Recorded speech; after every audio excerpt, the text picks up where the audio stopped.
up? How's that for a throw, guys?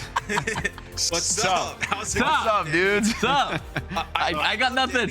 I love Danny's segues when he announces there's a segue happening and then he segues. That's my favorite. No, the best part is that, and now we can segue into this next picture. Yeah. And then he looks at the rest of it. It's like he's riding one of those segways, like the actual little like two-wheeler car. It's fine. Today's my last day. All right, you guys take it. We're done here. Good job. Oh, Danny, it's not your last day. What kind of segue? I asked him for a segue. I guess that kind of counts. Look, I think we started to tease on one of the key threads in this particular matchup, and it probably is going to be occurring at the tank position, Matt. We've seen the Washington Justice. They've actually started to fold Ben Best, back in pretty consistently alongside Mira, depending on what they need. The Outlaws, though, you probably expect they haven't shown a desire to diverge too far away from that one composition that sees Fearless at his strength.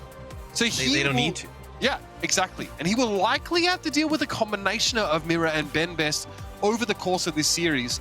But one thing I really enjoyed in that shock matchup for the Justice is that FD God, far from being an exploitable player himself, was punishing Vindime consistently. The backline was a massive gap. I can't believe I'm saying that about the shock, but it was a massive gulf between the backlines of those teams. I think yesterday just proved how much the shock missed a player like Violet, who's obviously here on the Outlaws, who can play so many of the supports at like a top 5 in the league level, probably even top 3. Sure. I think this series we'll find more about the Justice than we will about the Outlaws. The Justice, right? Obviously sitting at 4-1. Their wins are London, Vegas, and then the Valiant really early on, right? They lose 3-0 to Boston, but then come back the next game and 3-0 the Shock. So just like the last 2 games have been super bizarre, really took care of business in those first ones though. Like, typically a sign of like a pretty good like mid-table team is when they get those lower teams in the league, they take care of business. 3-1 of London, 3-0, 3-0. So of Vegas and the Valiant. So they've taken care of business when they've needed to. Let's see if they can put up a good fight here against the Outlaws. The Moira from Violet. This is such a classic. We used to see this all the time from him on the Shock as well, combining with the Kiriko. So very different backline compositions. He already happy on the Sombra. Pelican, of course, we often see the Echo from him. Looks pretty darn good. Very good at putting pressure down on someone like Mira. Yeah, it can put a lot of pressure down on Mir with the focusing beam you see there, as he kind of goes into the block during Nemesis form. Also can put a lot of pressure on Flora, who's a high impact player there for the Justice. Alpha there has a crack at Pelican, takes a bite out of him, but not enough to bring him down. Violet forward, Flora though, as that railgun was charged up. The Moira, no opportunity to avoid it. Fearless is going to be beating a hasty retreat here, gets a cleansing Suzu as well. I think just finding a kill on the exit there, it will be the Justice to cap first. Yeah, because it's both supports that go down at the hands of Flora at range with railgun shots. So really good start here for the Justice. As looks like the Outlaw is going to come back and fight this rather quickly. It looks like Pelican has moved on to the point with Violet. Flora's still in a pretty safe position, right? Not a lot of pressure on him, playing from here, so Pelican has to approach him over a wide open expanse and expose himself to having his wings clipped. Another rotation here from Flora, just playing, again, this off angle. All charged up and ready to go. The Justice kind of allow the Outlaws to take the point there on the back of that initial thrust. EMP. Hack on FD got to start it with here. Maybe trying to shut down the sound barrier potentially. Comes out regardless, he's happy to back away. He refines a kill on Violet. He's able to play a bit more aggressively now. Yeah, it's interesting. They end up using the nano early on onto Mirror and then using the sound barrier to keep him up. Really not even worrying about the EMP. As the EMP comes through now, they're able to deal with Teru though. Manuel on Fearless, he's stuck there. There's no way he's escaping. Pelican elsewhere there was able to find FD God. The focusing beam brings the Lucio down, and he'll make it 2. Getting rid of Flora, but Mirror is a big problem. It needs to be dealt with, and Happy just jockeys back and picks him up. Pelican trying to drop below the sightline to avoid the pressure from Alpha Yi. Eventually goes down, but at least secures the trade for his team. The Outlaws need to cap here, though, as the Justice are still in control. Yeah, as FD God gets on, gets a touch, but then more importantly, gets out with his life as there'll be a flip here for the Outlaws. This Pelican will have the duplicate here. Whoa. Happy has to be so careful. Yeah, just like a headshot there from Alfie, you just send him back to spawn, be a disaster. Always a dangerous game trying to accost that particular superstar. Mira Sticky bombs on him is going to be a duplicated Ramatra here. Pelican put to sleep instantly and he cannot hold on. He's knocked out. And 4 is going to clean him up here with the overclock. It's going to be 2 and counting for the young prodigy. Wants the pressure fired away and Fearless is very low. Houston again unceremoniously evicted from the point. This is a really good start for the Justice. And especially if you're a Justice fan, just kind of wondering how they would stack up to a team like the Outlaws. They have played great here in this first point. Double support ult here for the Justice as Fearless now goes over to the Doomfist. So really interesting setup. They want to get really aggressive behind this Moira with the Doomfist and the double dive DPS. Okay, well, the EMP starts the fight off well. It's unlikely we're going to get a real good idea whether the Doomfist was the correct choice here. There being no Sombra on the Justice's side probably helps his case. He wants to push into the dojo as quickly as he can. He gets outside the Blizzard, which was used defensively, but Fearless is able to The jump Justice out. still control the point, though. Yep. I mean, and again, the Outlaws are fighting on 2 fronts here, so they commit heavily to the dojo first because all of the Justice are holed up there with the exception of Mirror, and now they'll turn their attention on the larger target. Mirror eventually will fall, but look at that extra percentage the Justice got for free. Does it look like a contest there for just a second and then back up? So Justice get this to basically a 1-fight game for themselves. So Shu will have the Kariko ultimate here. You'll also have Doomfist Meteor Strike to work with here if you're the Outlaws. Mirror, I think, just has to like pick a target and run them down, right? But with how mobile the Outlaws comp is, it's going to be pretty difficult to do that. Laura's on the sneak. Like he's able to on the Doom. Okay, continue rush there, hack instantly on Shu. He has to Sue to the ground. Luckily, he was able to get unlocked out just in time. Pelican found the pulse bomb on Mirror to shut down the rampage. That is a devastating blow to strike here to the Justice. We're poised to take the map. Now that's definitely in question. Alfie is forced away from the action. No Blizzard for him. No real key ultimates available for the Justice at all. Meanwhile, the Outlaws now starting to heat up just the right moment. Going to turn around this first round in a big way. It's Mirror coming back on the Doomfist, the hero he's definitely been known for in the past, but it's still a full cohort of Outlaws players, and the Justice are just dripping in one after another. That will not be enough to slow the Outlaws down. It's a come from behind finish and a win in this first round. Yeah, good win there for the Outlaws, but also really competitive back and forth where it really didn't start to turn until the Outlaws went with that fast, aggressive playstyle, playing with the Doomfist, switching off of the Echo, going with the Tracer and playing like the Tracer Sombra look. With this Doom, it's something, can it carry over into the rest of the series? We'll find out. Justice feeling obliged to switch to Mirror this somewhat. No pun intended. I guess now with the Sombra in play, can be a problem for Doomfist, of course, as while he's stuck in that power block, there's not a lot he can do about it. See Symmetra TP's out. The question will be if either team wants to maintain that and actually TP point instead. Probably not if we see Winston or Doomfist comps. Interesting. Did the Outlaws run with this far a Mercy with the Doomfist here? And then they're going to play a Tracer with it. So it's a composition, a little bit of a throwback, right? Far a Mercy here on this point, but typically in the past it has worked out really well with Violet now playing that Mercy. And oh, look at that, Pelican is able to take out Alfie at range with the damage boost. Just unclear how he was able to yield that kill, I guess. Oh, we gotta see that. Yeah, the Justice, I mean, we're caught inside this small room, right? These damage boosted rockets hit real hard. And the Outlaws are in a great spot to get value from Farah now. They control the point. They're playing out in the open. There's no hit scan pressure. It's just Teru who can really bother Pelican. No, and the hack like doesn't take your abilities offline for like ever anymore, right? So even if you get hacked, it's not like the end all be all for this kind of composition where see Mirror there gets punched out of his bubble. He gets really low. That is a dirty direct hit. Alpha, you didn't even get to see his life flash before his eyes. That was just the explosion. Nicely done. We haven't seen this in a hot minute. We see this on Ilios, I guess, a little bit. Some teams are opting for like an Echo style, but Hara's very different, right? She really wants to... No, not again. That can't be happening. You are getting... yeah, I mean, I'd be mad if I was Alpha as well. He's getting absolutely farmed. I mean, what do you do? I mean, you gotta go.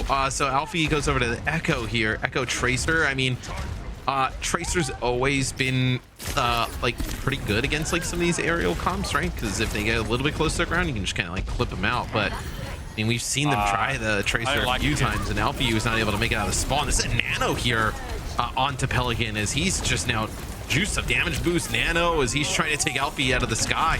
Gets slept here. Nice. There it They is. finally finish him off. Yeah. He got both of them too. That's filthy great sleep. I mean, Teru stepped that up in a big way.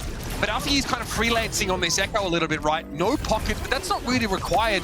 Echo operates so differently to Pharah. Pharah is that damage over time, really over a longer team fight, and you know, you're able to put a lot of pressure down, get a lot of damage. Echo is get in, get the job done, and get out with that burst damage. And I mean, yeah, that was a masterclass from Alpha U. I like the swaps here though from the Outlaws.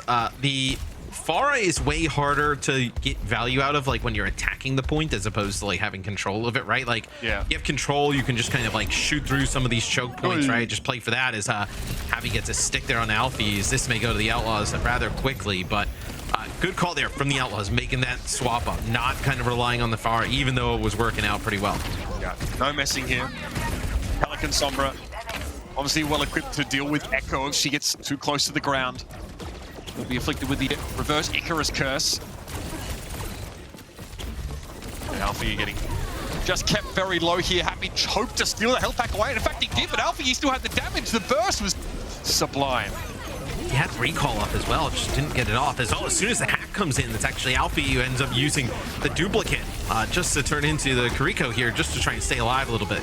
They still have the point though, Houston. Great stall up to 95. Sheer weight of ultimates just bearing down upon them in that fight. Zunian Rush was used there, sound barrier. A lot to deal with. How do you play around this EMP here if you're the Justice? Because really, EMP, Kitsune Rush, like using those, trying to like finish this off. Can you maybe bait Mirror here and then nano him, try and keep him up? It'll be the Kitsune Rush here for the Outlaws on the point, and they nano Mirror early. Yeah, just like you drew it up there, Matt. The nano boost on towards Mirror to keep him alive. EMP came after the fact that it's going to be nothing but a trade for now, but the later nano, Fearless is the literal last player you want to face off against under these conditions.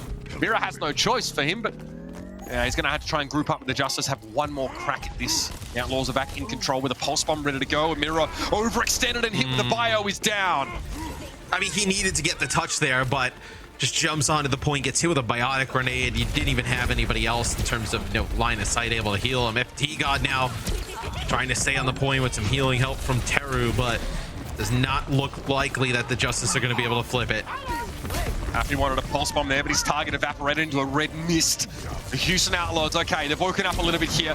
Slow to start, to be fair, with the Sombra composition, the switch off the Pharah. Yeah, it's all been in their favor.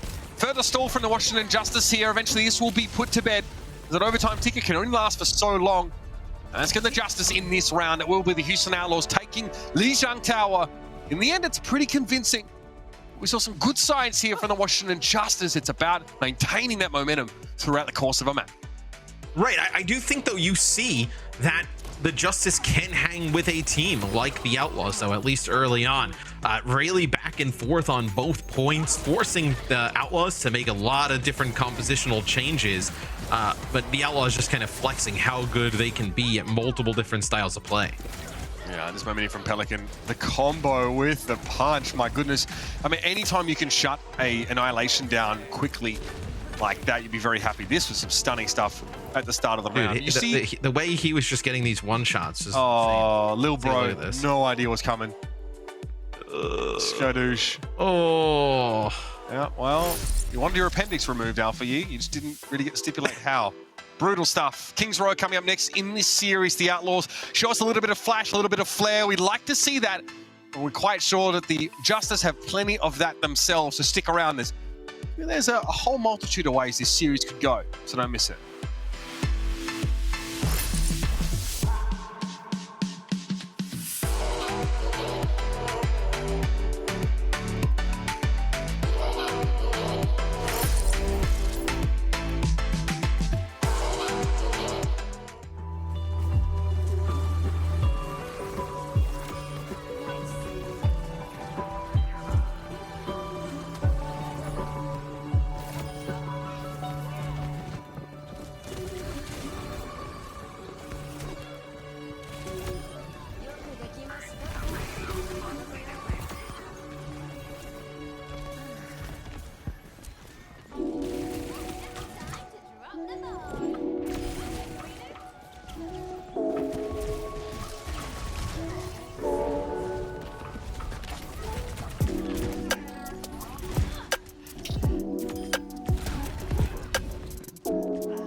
crank that volume, turn it way up. Get your weapon, get your blade out. Damage, then you gon' pay up. Yo, crank that volume, turn it way up. Get your weapon, get your blade out. Damage, then you gon' pay up. Yo, crank that volume, turn it way up. Get your weapon, get your blade out. Damage, then you gon' pay up.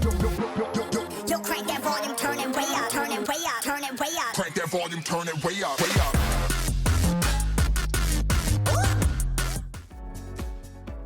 A lively outing so far between Houston and Washington here in our second match of the day.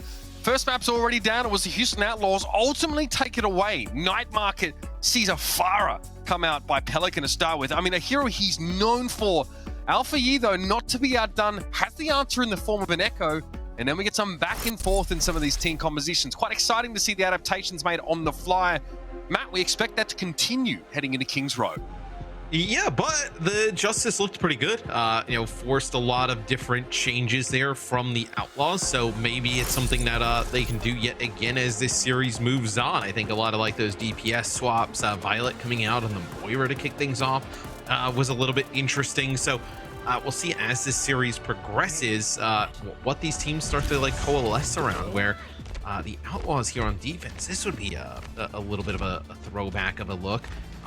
Shoot on the Havana, and then Violet playing the Zen. So Zen's a hero we haven't really seen a ton out of at all, especially kind of like when you see these brawly types of styles. So the players having some fun in the chat. Happy and Pelican playing the Sombra with Tracer here. Combo that with Fearless on the Winston. This will be a treat though, getting to see Violet play some Zen again. Okay, big throwback. Violet known as a very dangerous Zenyatta player. I mean, one of the top. Definitely the kind of person mentioned in the same breath as Jonak on occasion. It is definitely pretty unique. So we'll see how it plays out here. A lot of confidence about the Outlaws. Setup too here. So you get Genji Reaper here for the Justice, where want to make it very difficult on Fearless to kind of jump down and make plays, right? Make it costly in terms of his HP pool. This game is actually pretty good against this, in fairness. I mean, you can really leverage this high ground favorably.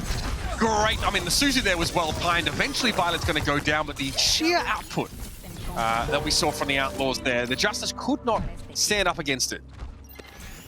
Yeah, I mean, you don't have like any mortality field or anything to be able to kind of keep Violet alive, but being able to drop that biotic grenade, now gonna play the Kiriko, so gonna make a little bit of a change here where, yeah, the Zen may not have lasted long, especially now with Alfie on Tracer versus that Genji. Fun to see it though, and there was decent damage output there from Violet, but over to the Kiriko now. Alfie looks to want to challenge now, seeing Alfie in the Tracer hot seat should give some confidence to Justice fans.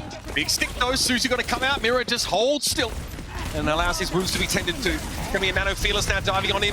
Thinks the pressure floor of it, thinks better of it as the Reaper definitely provides a conundrum to Fearless here. He's happy now to go back and forth, trying to control the fight from the middle. Looking to go for the Primal Rage now to follow it up, but Shub is down, so that healing is getting pretty compromised.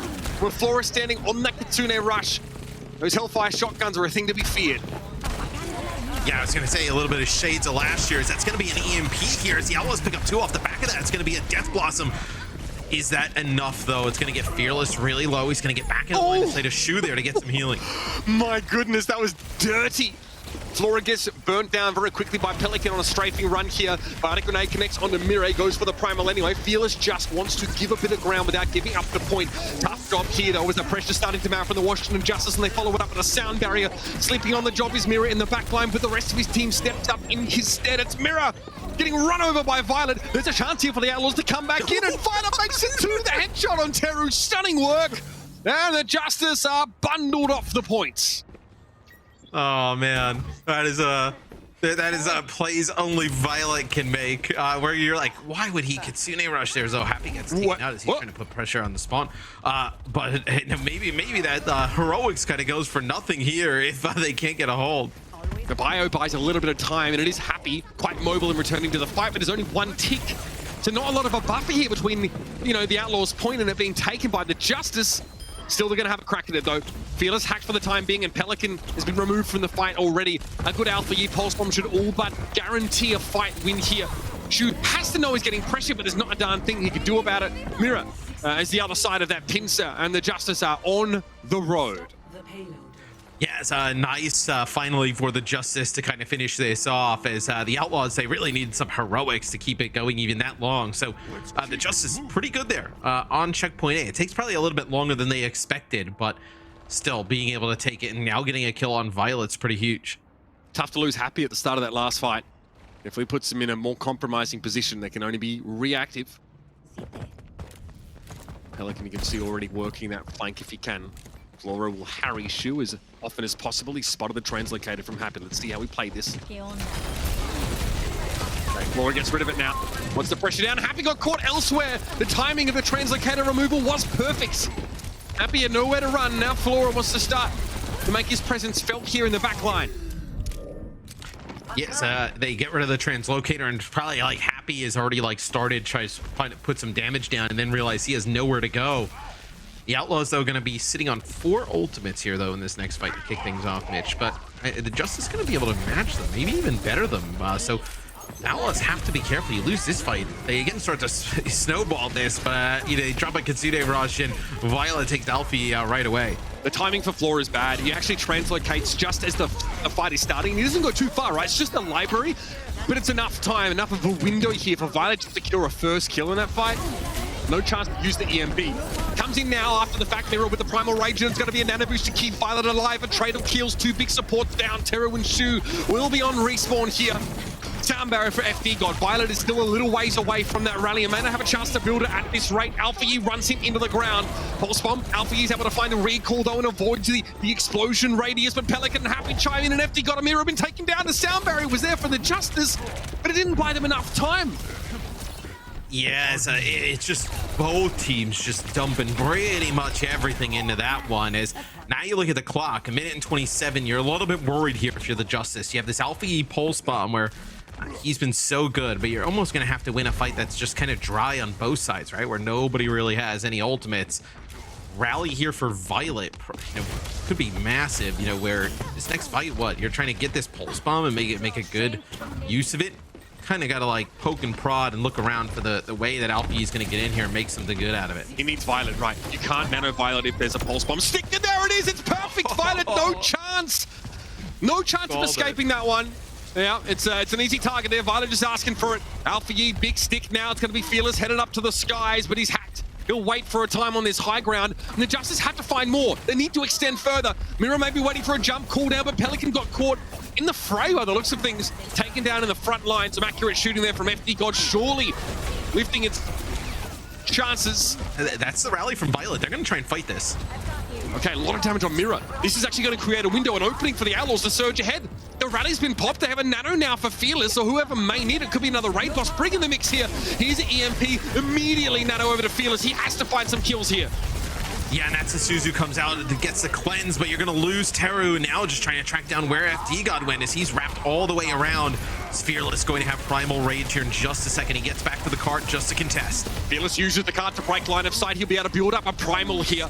Just avoid Charles the Ninth and you'll be sorted. Sound barrier now for FD God. There will be a Kitsune rush available for Teru once he returns. Here's the Primal. FD God forced away. We are in overtime, so the Justice need to be wary. They need to stay close to the cart.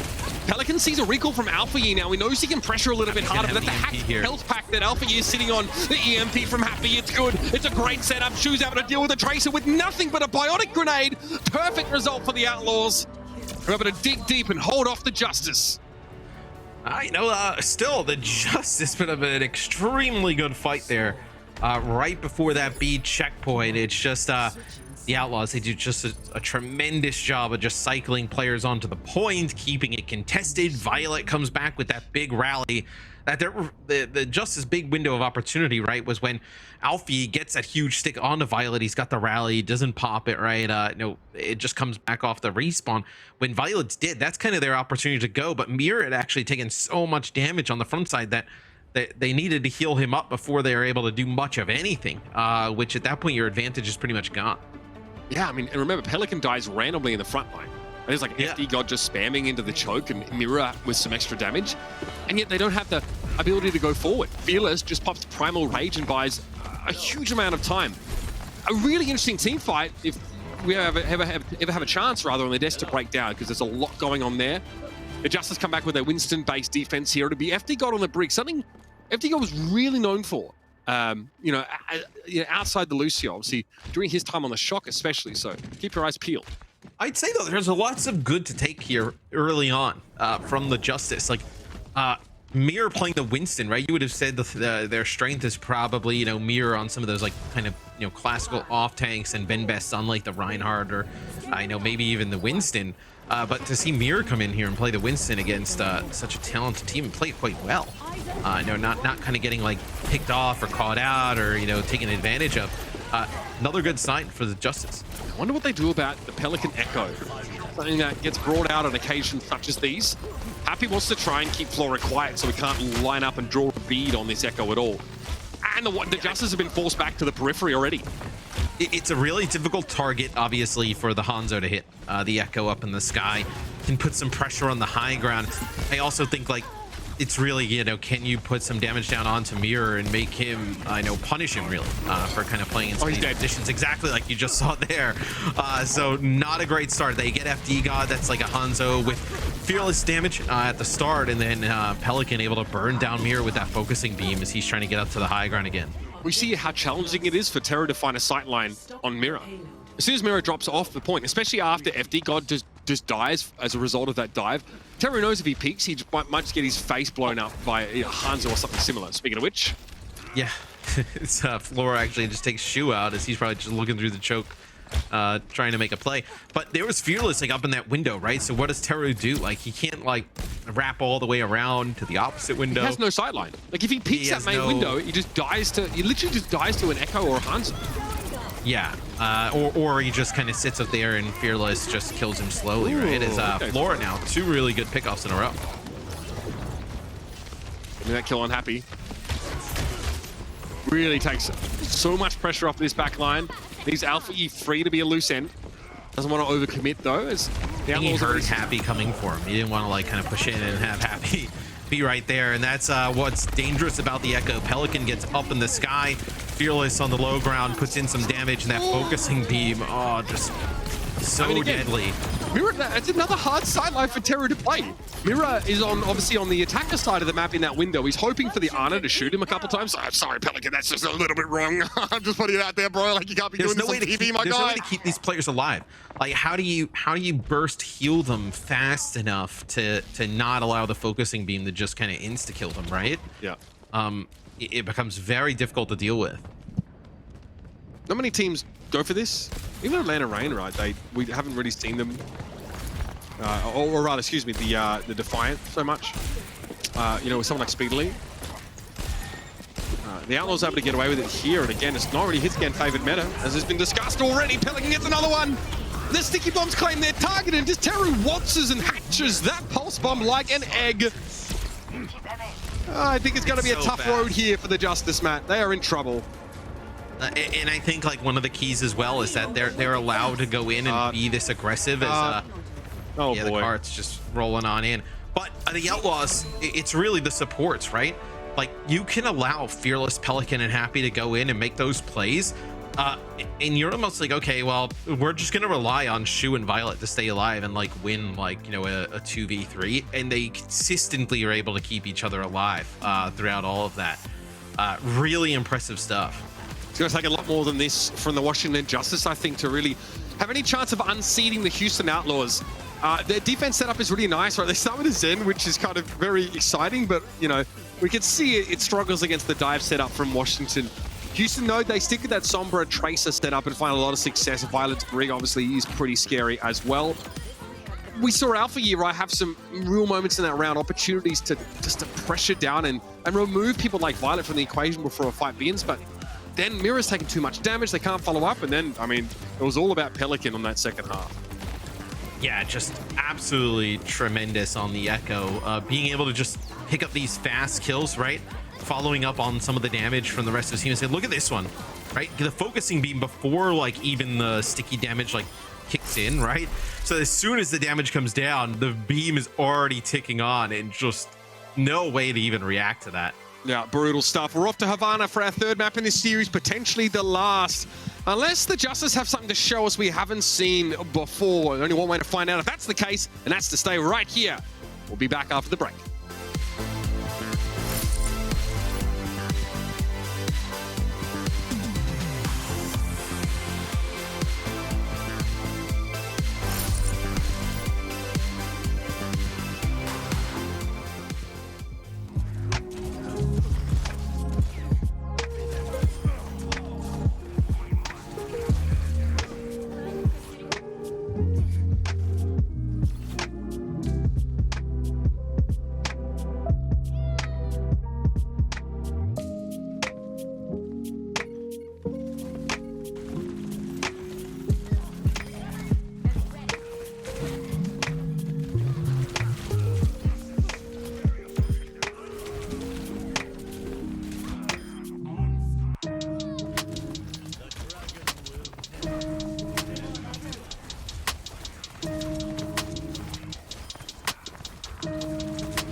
fly and I'm flashy.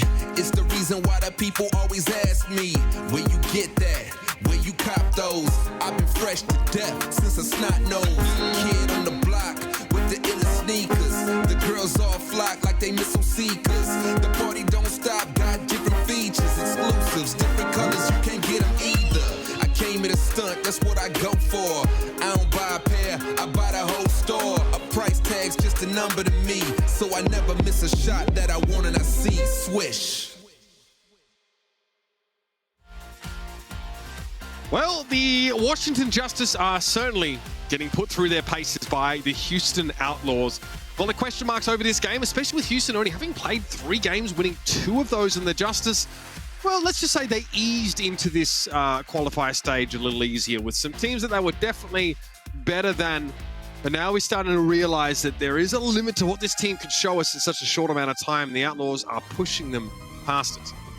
Yeah, but the thing with the Justice that'll be interesting as you know, we move closer to mid-season and like knockouts and whatnot, determining who ends up going there, is that we'll see them beat probably like the lower teams, right, that they've already played against. So, you know, your Vegas, your Valiant, etc. And then like beat the Shock, have a weird loss to Boston, and then potentially a loss here. Where like I'd love to see how they kind of like stack up against a team like Florida, right? Or, you know, somebody else in that kind of like range. I want to see a where rematch I against think- Boston, frankly. Again, with the or, Gladiators. Yeah, rematch against Boston. Yeah, to get games against the Gladiators. Like, I think those will be the real kind of like litmus test there for the Justice. Where, you know, at least from what we've seen early on, I think they can definitely play on that level.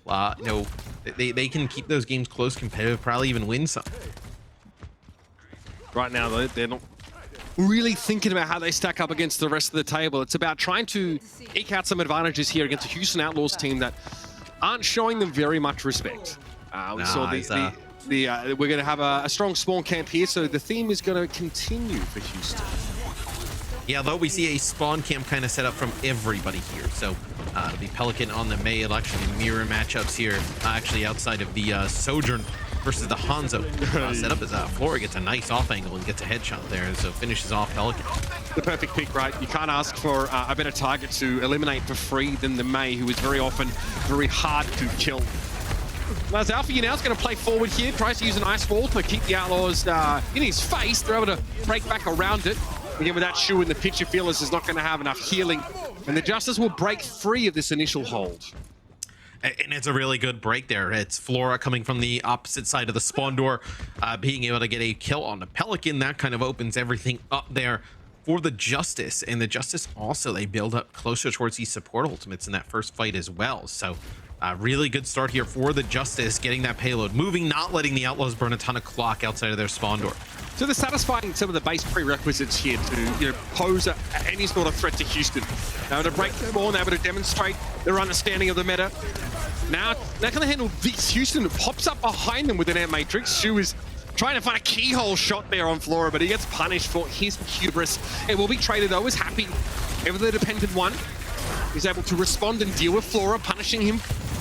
Now the Outlaws actually going to win this fight in the end. They do pop the Annihilation here. And it'll give them the fight win and solidify this defensive hold further. That's 90 seconds now elapsing in the round. He saw Teru pop the Ant Matrix, and then they let FD God know that that is a Ajax there. As you actually saw Teru actually pop the Ant Matrix behind the car, and like she was trying to shoot his feet underneath it, and Flora just kind of came out of nowhere with a Hanzo arrow, finish it off. But not having that sound barrier, that's going to be brutal here for the Justice. Yeah, nothing worse than trying to bounce back from a bit of an Ajax here. Mirror though. They get Fearless. Yeah, that's interesting because the sound barrier, yeah, maybe comes a little bit late here from the Outlaws. Well, I also wonder about where the immortality field was in sort of relation to Fearless. Or does it get sort of removed early? Either way, you don't expect the Ramatra to fall there so early. And what's even scarier, Fearless does fall, and yet the Outlaws are still able to push back quite comfortably on the Justice. The latter do have a spawn advantage, somewhat, but Fearless has already returned to the fray for his team. It's Pelican with a Maywall, trying to... interesting, they try and separate them and then throw down that Ramatra field, which slows players down on the other side. So, like, as they're kind of running away, not able to make it fully out, that's going to be a Blizzard. And look at this, they get Mirror off to the side, but he's got the Annihilation rolling. It's just, can he stay alive? Oh, nice Immortality field. Yeah, Teru sends that well across the map. FedEx to Mirror, and he makes excellent use of that Immortality for that brief time. The Blizzard really only serving there to split the Justice apart, but to have a lot of remote healing or long-range healing. Somehow Fearless able to hang for the time being. Shu's going to keep him topped up here, but Fearless will... Oh, I just saw the idea. I could see what you were going for there, Shu, but doesn't pay out. Now he might have to use this Air Matrix aggressively. They had to use their Immortality field as well already, did the Justice. So you're not going to have that for a brief period of time. You're going to allow some players to get back in the fight here for the Outlaws. This is not over just yet. Terror with the Air Matrix now. Shortage of targets though, it's safe to say. Card very close to making it towards the point here. Teru going to be pressured. It's going to be Happy exploding out from the spawn and dealing with FD God instantly. It's going to be dangerous. Mirror's trying to surge ahead, but Pelican's comfortably jockeying back. Gets rid of that Immortality field now, and Mirror's looking worse for wear. He's found his way into the backline, but the Outlaws surround him and bring him down. There's 10 seconds left in the round, and the Justice are running out of juice.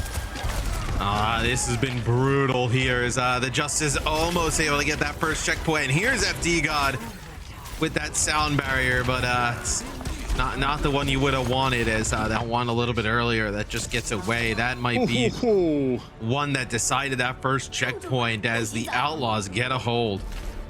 Looks like Violet there with the boop. I think everyone calling C9 in the chat, but I don't know if that quite satisfies the condition. Regardless, for the Washington Justice, that was painful, right? They actually start a few of these fights off at a player advantage, and somehow Houston are able to even the ledger almost instantly. In many cases, we thought they were done. In that sort of second to last fight, Shu unable to keep Fearless alive, but all of a sudden, 2 players come back off spawn. Shu still has an amp matrix to work with, and the Justice are cowering. It's that old Dallas Fuel / Shock type of, they consistently win these fights a player or 2 down. They always seem that like, oh, this fight's unwinnable, and it is winnable, right? It's you have some of those players from these rosters on there, and maybe that's really it. It's Violet with a nice boop here. We'll take a look as this is the Ajax sound barrier. Oh yeah,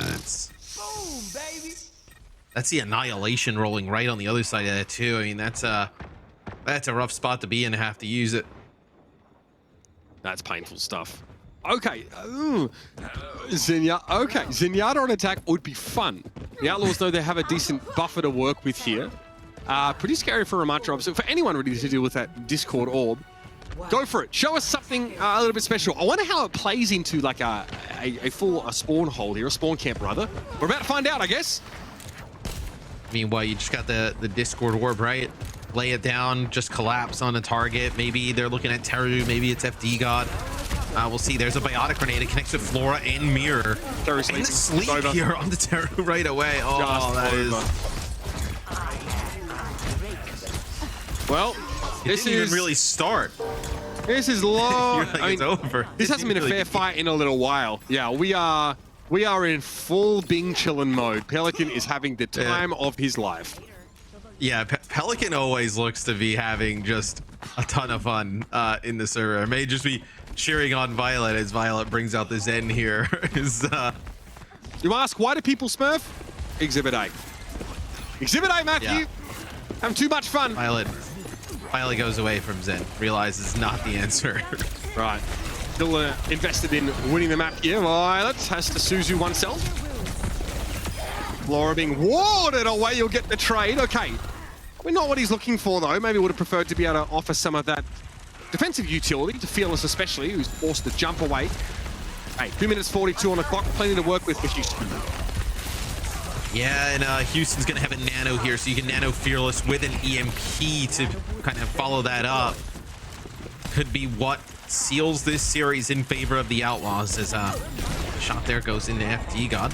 Him a little bit weak. The cleanse here to help Shu stay alive, and when the nano goes through on Mirror and he pushes in, they're going to nano Fearless.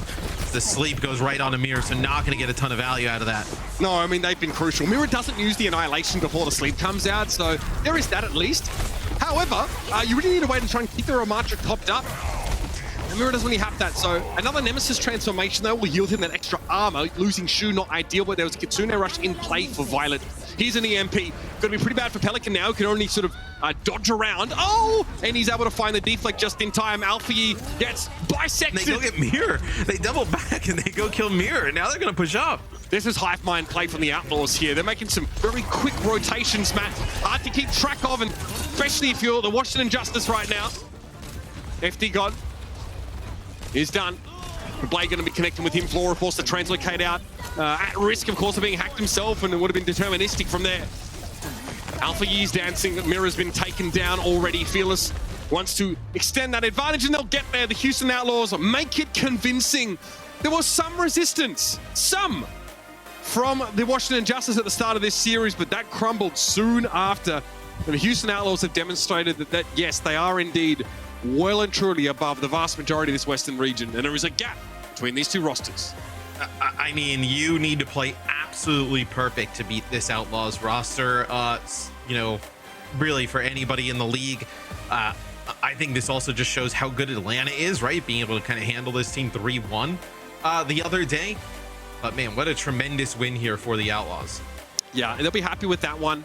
They probably had a decent idea of where they stood in terms of the rest of the league, even after only 3 games. But now being 3-1 with the only loss there to the Atlanta Reign, that's probably the only loss they're going to be expecting to take within the near future. They're well and truly set up to be a huge factor heading into mid-season.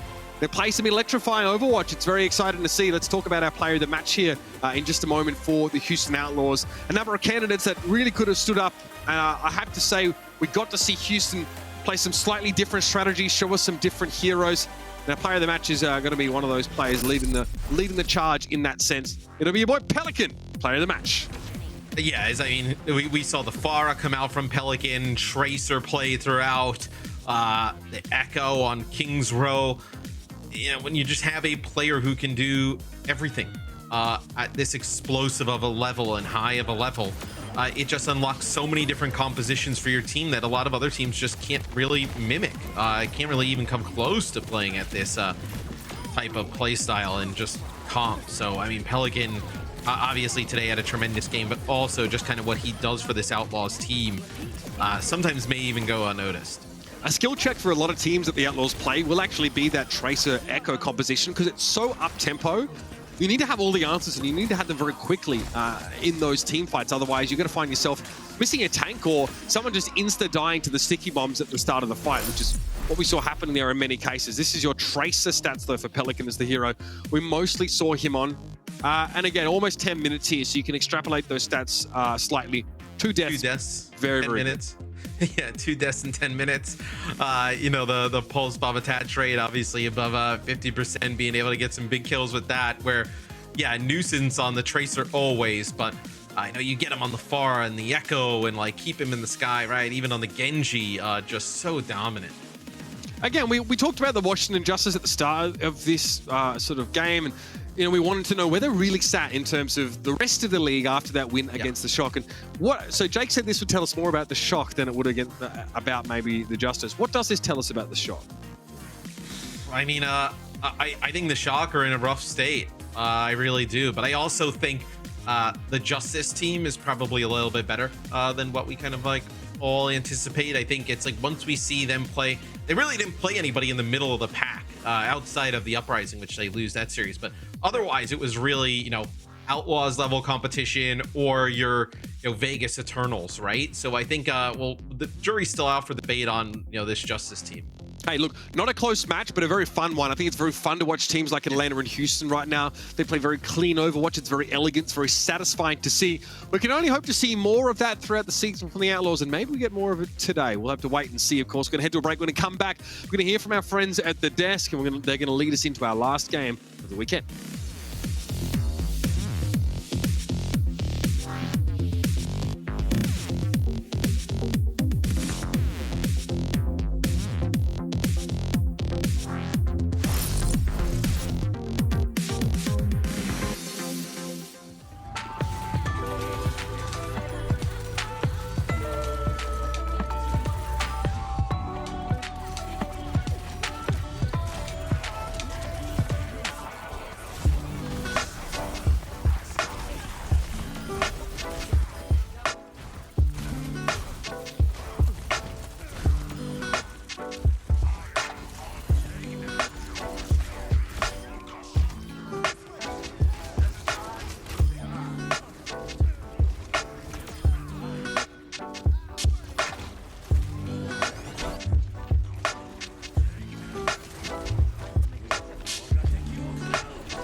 Want to be beautiful like Lifeweaver? Well, now you can.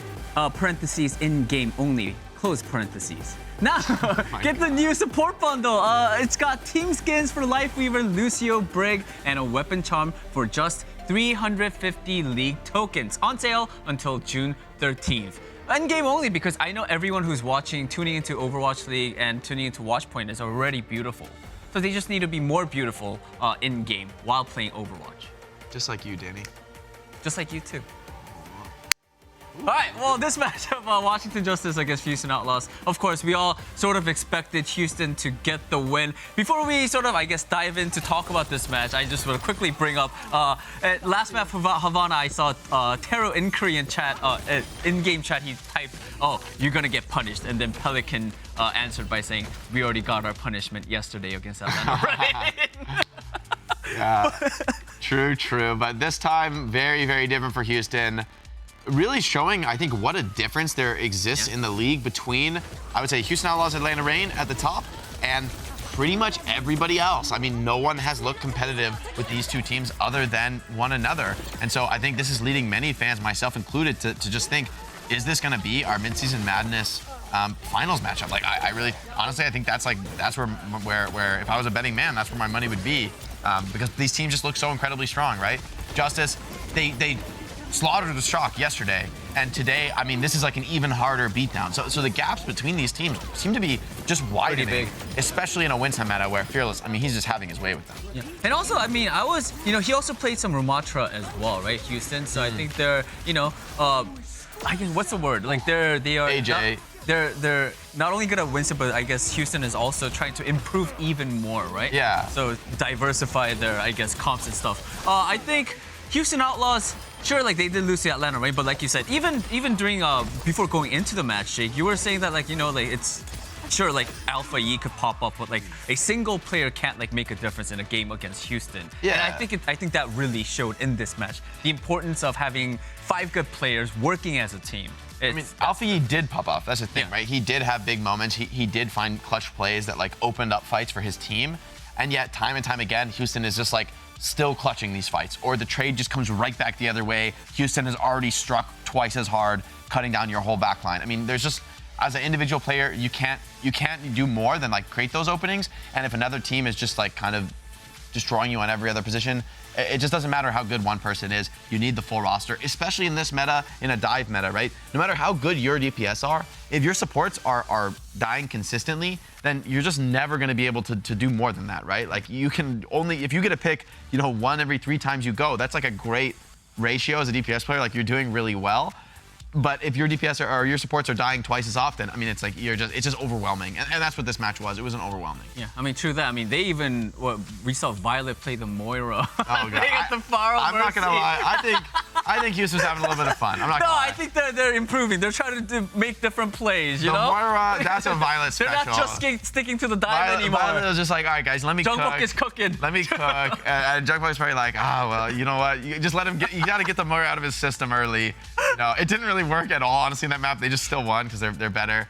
But I think the Farm Mercy, I think that's a very legit comp, actually, in my eyes. I think a lot of teams are going to be playing the Ryan and Sim on that map. And so for Houston, even showing this look that they want to bring out Farm Mercy, any other team that faces them on Lijiang is going to have to think twice about, are we really going to roll out with Ryan Sim? Yeah. And then the next time Houston play, they could run that comp, and then, you come out with like a Cassidy or something, and you just get destroyed by Sim. So I think this is a great look for Houston to show because it just makes them much more complex to play against. We saw Fearless, not only on their Mantra, brought out a little bit of Doomfist as well. It looked very confident on that hero. Was very effective for Houston Outlaws last year. Different players, but Fearless, he's finally catching up. He's onto the Doom wave too. All right, talking about Fearless, we do have an interview with Fearless. I'm going to ask him about different things. I got some questions. I got some interesting questions for this. Fearless 선수 안녕하세요. 안녕하세요. All right, starting this off, before I start, of course, congratulations on getting the win. I do want to ask you guys about the Atlanta match. I'm pretty sure you guys did get the L because there were mistakes that were made in the Houston Outlaws team during that fight, during the game. What what was like the biggest mistake Houston made yesterday against Atlanta Reign? 자, 오늘 경기 승리 축하드리면서 일단 어제 경기에 대해서 아무래도 어제가 좀 굉장히 빅매치였기 때문에 좀 여쭤보고 싶습니다. 아틀란타의 경기에서 아마 뭐 휴스턴 팀 쪽에서도 좀 실수들이 좀 이렇게 거듭되면서 패배를 했다고 보는데 그 실수들 중에서 아마 뭐 한 가지 좀 되게 큰 실수를 했던 게 있다면 좀 뭐가 있을까요? 아틀란타 경기에서. 일단 아틀란타전에서 실수라고 하는 거는 좀 큰 실수는 일단 제가 쓰레기촌에서 펄스 붙었을 때 궁 못 키고 죽은 게 좀 큰 실수였고, 네, 애틀란타전에는 실수보다는 스토커 선수가 펄스 부착을 너무 잘해가지고 좀 많이 힘들었던 것 같아요. I mean, if I do have to bring up one of the bigger mistakes that our team made, I think it was on me, on Junkertown, especially when we're playing against Atlanta Reign. I got paused and then I died when I was ulting. So I think that was one of the biggest mistakes. But more than the mistakes, the reason why we lost to Atlanta Reign was because of Stalker. His pulse attachment to the Houston Outlaws or our team was just too good. So I think that sort of that was the reason why we lost against Atlanta Reign. All right, let's talk a little bit about you, Fearless. I want to get your thoughts on Rumatra actually, because I mean we know that you're a great Winston player. You've been playing a little bit of Winston, a little bit of Rumatra, I think recently. What's your thought on Winston? What's your thought on Rumatra currently in this meta? 자, 당연히 뭐 윈스턴 하면은 이제 피어레스 선수인데 요즘 들어서 뭐 휴스턴뿐만이 아니라 많은 팀들이 이제 또 라마트라를 좀 더 많이 기용을 하고 있는 것 같아요. 그래서 휴스턴 팀에서 윈스턴뿐만 아니라 오늘도 이제 피어레스 선수도 좀 라마트라를 좀 이제 쓰셨기 때문에 라마트라에 대한 좀 개인적인 의견이 있다면 좀 어떠신 것 같으신가요? 라마트라의 개인적인 의견이요?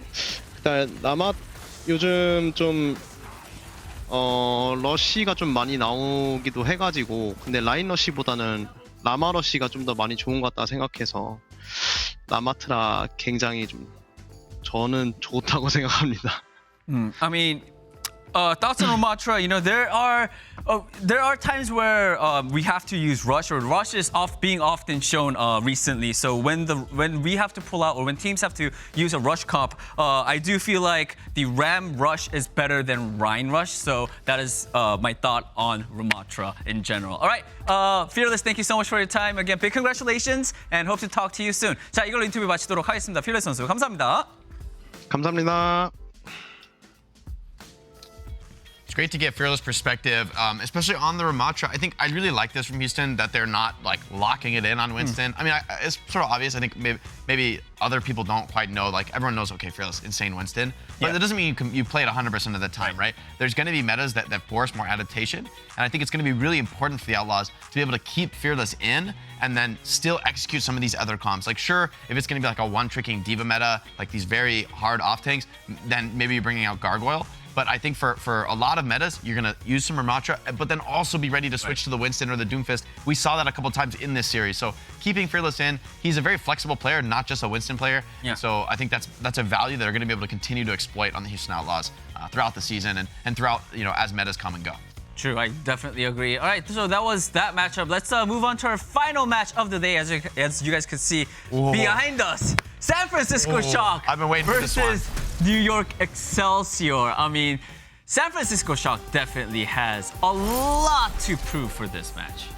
San Francisco Shock is like They're like teetering on the brink. I mean, it is trouble in paradise. Look at this roster. So many of these players had so much hype behind their names, so much excitement around them, and for good reason. I mean, they showed incredible performances. Proper last year, Rookie of the Year, MVP.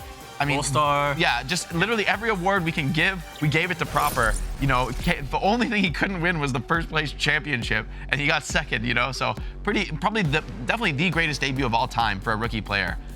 But New York Excelsior, on the other hand, lot of interesting, you know, potential players here. But you're just looking at these rosters, you'd have to think Shock's the better team.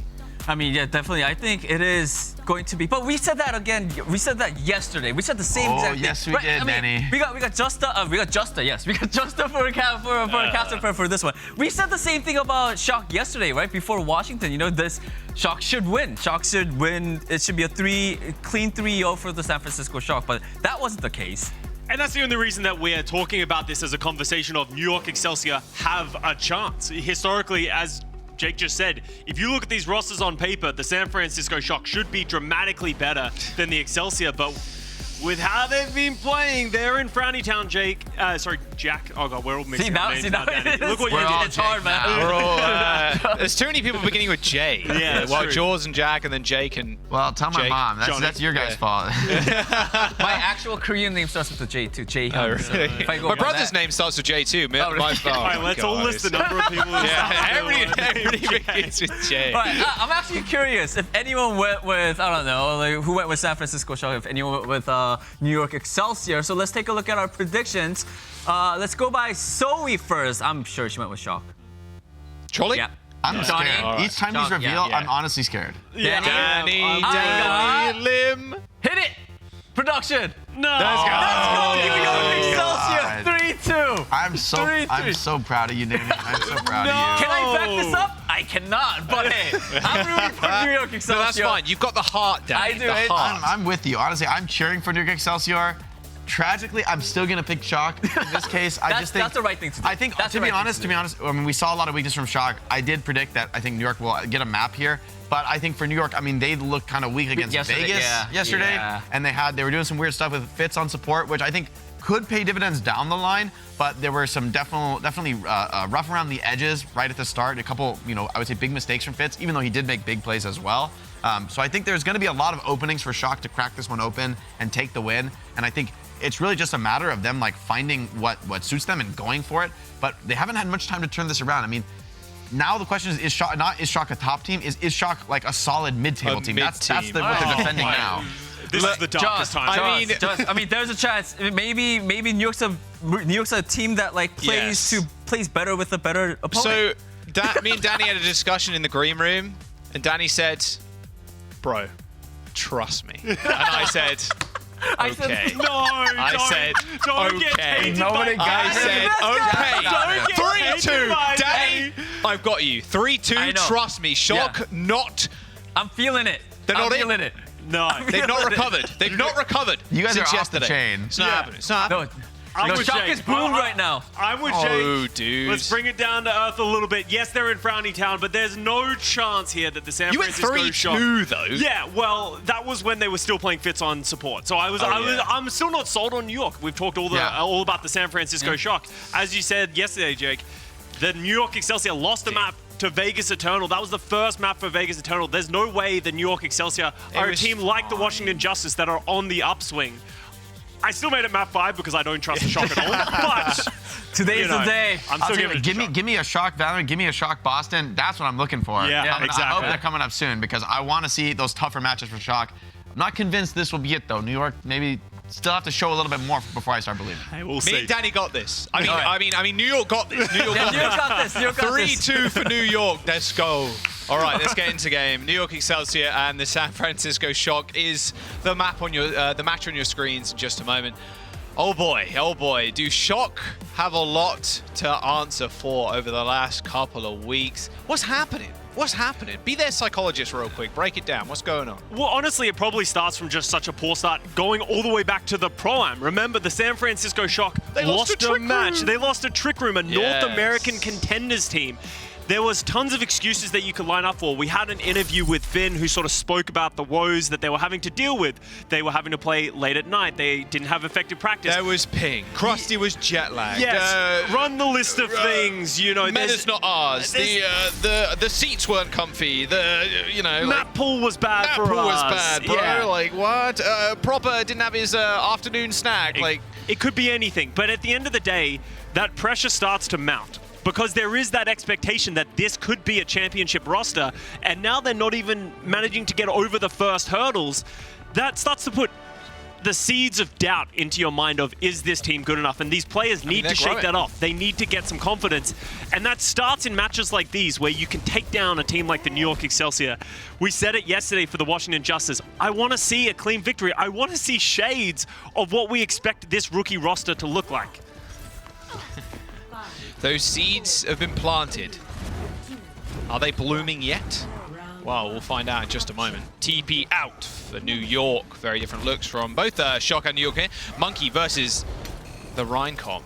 Very quick engagement for the Rheincom. Kellen just kind of squaring up. I mean, ideally here, you just want to hold the choke, Scott. Yeah, they're looking to engage onto the backline of the San Francisco Shock, but they've already forced Vindame into a very defensive position while Finn has taken the opposite approach and gone hyper-aggressive. Look at how far away the Kiriko and the Ana are from each other. That's too far for the Kiriko to swift step, so they're really playing different games. I mean, the TP is also so nice, util, right? Jumping straight onto the point like that. However, Shockwave does end up going down. Okay, no TP usage anymore. Psycho taking a fair bit of damage. Good pin onto jump in. Actually, Creative finishes it up with a little bit of extra damage, but Finn on this sideline's looking crispy with these kunais. He's taking a fair bit, and this will be the Shock trying to pressure the point out, but Excelsior, they end up getting anti-naded. A nice Suzu, actually, to stop the pin going through from Kellen. Point hasn't been flipped just yet. It's about, I'd say, 2 pixels away from being flicked towards Shock's side. Here regressing just a little bit as Jumpin enters the fight again. It will go the way of the Shock. The New York Excelsior, they all went to the point to capture it, and that was the San Francisco Shock's time to surround them and encapsulate them. That is still 25% for the New York Excelsior, but they should be able to play in some form of anchor. I don't like this decision by Kellen to go onto the point. As much as you can put that pressure out, they're not going to be able to punish any members of the San Francisco Shock. Maybe with this amplification matrix, they can find the pick on a Jumbin. Oh, yes, there it is. There's the pick, and Proper somehow ends up going down. Psycho, was he in the front line or in the back line of the Shock alone? I mean, I guess it made space, I suppose. Space created. Yeah, I'm sure. Anyway, Excelsior do end up capping regardless. And now they can play close. They Blizzard, Shatter, they got a lot of tools to use here.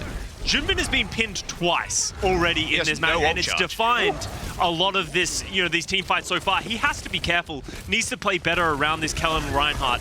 The Earthshatter is up, and there's a TP. Straight onto Heezang in the backline. Vindime with a beautiful 90-degree sleeve, but Kellen still has the Shatter. Oh, no. It doesn't even really need to use it, I feel like, as Finn had already died. There's the pin, but Kellen was taken care of by Proper. Jumpin using that Primal Rage, getting on the point, trying to boot Creative into that giant chasm, but unable to do so. Those Exo boots doing wonders for him right now. Must be brand new. The heal is so good from left. Actually stops Creative from going down. They're able to heal each other back up to full. And all the meanwhile, Scott, there is a contestation on the point.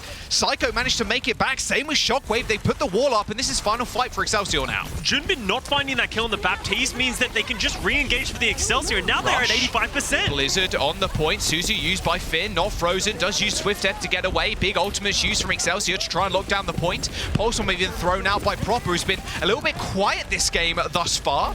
Vindame taking a little bit of chunk damage from Lep, who's just been holding this high ground, just making sure Shocker kind of funneled into the Excelsior. They're going to need to funnel onto the point in just a moment. Is this going to just tick away from them? Proper super low, no mega health pack to him to actually get back to as overtime is here. Jumping on the point. He is getting kept up by Vindime and Finn, but this overtime is going to disappear in just a moment if they're not careful. He actually just gets chased away, and Excelsior looking to take this first round.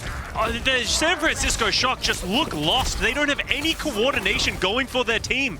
The New York Excelsior aren't even doing anything special. They're just anchoring on the point, and the San Francisco Shock not utilizing their ultimates effectively. Junbin, we've hyped him up as this massive rookie main tank coming into this league. He needs to find that kill on the Baptiste. Yeah. He needs to. Because that one failure to kill the Baptiste had so much of a snowball effect to help the Excelsior close out that round. And that's a worrying first round for the San Francisco Shock fans. I don't mean to be a one-round Andy, but looking pretty good. And guess what's very good here? The May and the Sim. Just play it again. This is the roulette wheel that you spin when you go onto control, which stage you're going to go onto, and it's going to favor New York's comp, you would have thought. However, the Shock, is this happening? It is. All right, Proper Farah. Vindime on the Mercy to pocket. And then we have Junbin Ball. Junbin Ball is known to be very, very strong. One of his best heroes. Maybe just going back to the creature comforts that they know. The value that the Excelsior have here is that they can anchor onto this point, and it gives them a little bit of respite from the aerial assault coming down from Proper, but he's going to keep getting so much ult charge. He's already at 70% to a barrage. 80 make that, Scott. My God, this barrage is going to be online before the cap comes through, it feels like. And Psycho's already dead. A very classic way to disrupt this bunker style. from Excelsior. They do end up finding the cap, but Barrage is available. Now, what can the rest of Excelsior do? Maybe teleport to high ground? They do attempt something like that, but Lep actually caught on the cross. Here comes Kellen. No chance for a pin there on Proper. We're not on the experimental April Fool's patch anymore, as Kellen ends up dying to Jumbin's ball. Now the Shock are going to have a pretty easy time defending this. Defending this with a Farah, Scott? I mean, it's just too easy sometimes, especially against this kind of comp. Like, you're running into a Barrage right now. However, capping the point is also quite difficult. There's the Barrage as Creative does put down a window to try and create some more space for the rest of his team, but is slain doing so. It's one of the biggest problems with these Pharaoh compositions is as much as you can get picks and advantages, it's hard to actually clean up the opposition, but now they've been able to get them all off of the point and make the flip. This is where it gets difficult for the Excelsior.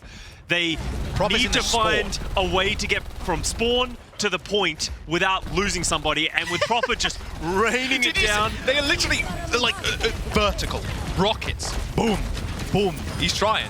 He's very much trying right now. That window, or the wall even, completely obliterated by that EMP from Heesang. There's a nice sound barrier to stop them getting insta-killed by the mines, but the EMP only finding that wall is not a good start for the San Francisco Shock, who end up losing Finn. Is Lep trying to interrupt the resurrection, but Vindone takes matters into his own hands and kills off the Lucio. Flip does go through for Excelsior though, but they're lacking support right now. Hey, but they've gotten so much percentage. Even if they go on to lose this fight, you're okay with this. It cost them a lot of ultimates, but they're up to 60%. If they keep doing this, they only really need to win one full team fight, as you see them just throwing their bodies to the point to get more percentage. Someone killed the turrets, please. Okay, there you go. They're finally dead. Flip. There you go. They're finally dead. 70%. Someone cap. Someone cap. Okay, we're capping. Okay, I was okay. All right. Good. Any cap on the point? Okay. 70% though for Excelsior. Feeling pretty good about that. They've been getting a lot of value out of this Farah, and Proper's doing a lot of damage, but it hasn't given them the advantage in the round at all. It feels like they're in the driver's seat, but they're actually not. Another TP going towards the point, but they've actually split off the team. Kellen. Oh, Smart. my. Beautiful stuff from Proper there. Stops Kellen from teleporting onto the point to join the rest of his team as he just hits him with the barrage in the back. Finn already dead though, but a flip does come through. A wall and a blizzard available for Excelsior. Good luck Shot getting onto this point. There's the wall, splits the point in half, and the blizzard also comes through. I mean, Jumpin just kind of rolled out of that one like a marble on ice, so he's going to be good, but again, stalling the point out, Scott, enough for Kellen to come back. And he has the shatter. This could be enough to just sort of kill a couple of players to the point that Shock won't have an advantage. We're up to 92%. They only need to win one team fight, and they're on Finn. What a TP! Finn dead. Beautiful stuff from Shockwave, helping Kellen set up for that kill. There's the shadow to Jumbin. There's the no touch either. The San Francisco Shock go down on map number 1. And that is the dicey thing about playing Farah on this point specifically. It was a very popular strategy in the early days of Overwatch, but people moved away from it for that exact reason. It's so hard to assault the point. Yep. If they get on there, the sim turrets, the AoE healing, and the Farah can't really peek and shoot rockets in the same way that you can do on like Lijiang Night Market, for example, because you at least have cover and can get angles. These TPs were very strong from Shockwave. I was questioning why isn't Fitz in the lineup when I first saw it. He wasn't playing support or DPS, but Shockwave was very strong on that Symmetra. Highly impact TPs, and Psycho doing his job.